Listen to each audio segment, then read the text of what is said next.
Welcome to my channel. இன்றைக்கி நம்ம தட்டைக்காயில் எப்படி ஒரு பொரியல் செய்யலாங்கிறத பார்க்கலாம். சவுத் இண்டியன் மீலில் பொரியல்ங்கிறது முக்கியமான ஒன்று.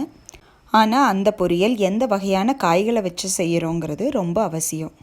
ப்ரீவியஸ் வீடியோவில் பொரியலுக்கு எப்படிப்பட்ட காய்களை செலக்ட் பண்ணணுங்கிற சஜஷன்ஸை உங்களுக்கு நான் கொடுத்துருந்தேன். யூஸ்ஃபுல்லாக இருந்திருக்கும்னு நம்புகிறேன். அதை பேஸ் பண்ணி இன்றைக்கி நம்ம தட்டைக்காயில் ஒரு பேசிக்கான பாரம்பரிய முறையில் எப்படி ஒரு பொரியல் செய்யலாங்கிறத பார்க்கலாம். இதுக்கு தோட்டத்தில் விளைஞ்ச ஃப்ரெஷ்ஷான பிஞ்சு தட்டைக்காய்களை இன்றைக்கி நான் ஒரு கைப்பிடி அளவு பொரிச்சு எடுத்திருக்கேன். அதை 2 சைடும் கட் பண்ணி வாஷ் பண்ணிவிட்டு நல்லா பொடி பொடியாக சின்னதாக நறுக்கி எடுத்துக்கலாம். முத்தின தட்டைக்காயாக இருந்துச்சுன்னா அதோட விதைகளை நம்ம உருகி எடுத்துடலாம்.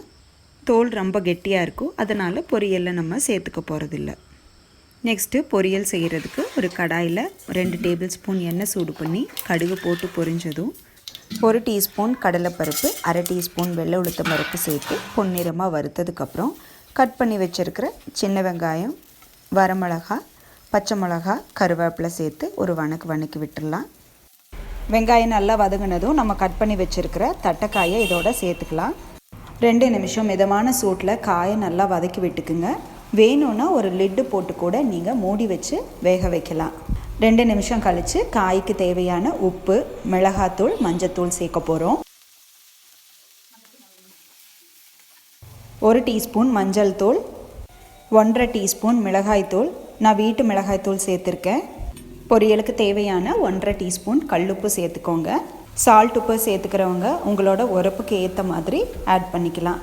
இதையெல்லாம் நல்லா கலக்கி விட்டுட்டு கொஞ்சமாக ஒரு 1/2 டம்ளர் தண்ணி ஆட் பண்ணி ஒரு லிட்டு போட்டு மூடி வச்சு வேக வைக்கலாம்.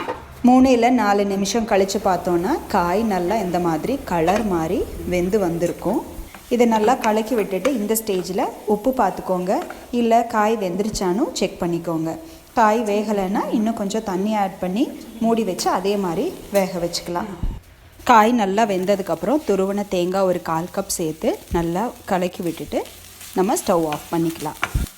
நம்ம பாரம்பரியமான முறையில் சிம்பிளாக செய்யக்கூடிய ஒரு தட்டைக்காய் பொரியல் இப்போ ரெடி ஆகிடுச்சு. இந்த பொரியல் மத்தியானம் சவுத் இண்டியன் மீலோட பேர் பண்ண சூப்பரான காம்பினேஷன். நீங்களும் ட்ரை பண்ணி பாருங்கள்.